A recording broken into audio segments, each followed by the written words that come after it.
In the world of physics, it is asserted that two objects are unable to occupy the same space at the same time. Bible, old school VHS tape.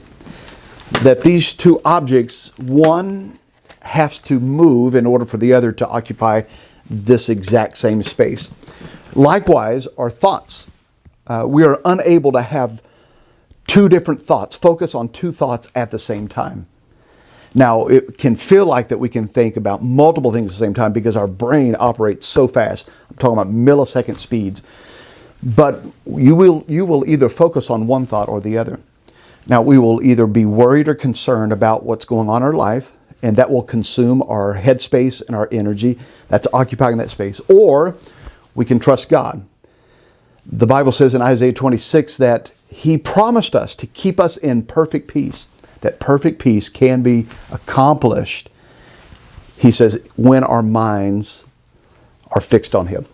That our mind, there's only one thought that we're having. And He says in that verse, He says, because you trust in Him. You're either going to trust God or you don't trust God.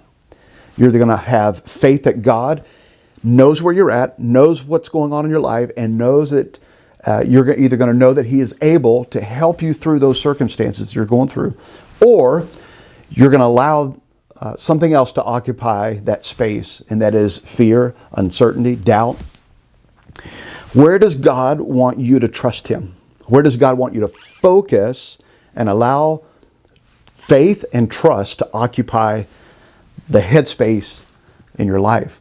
Philippians chapter 4, verses 7 and 8. Here's a good verse to focus on.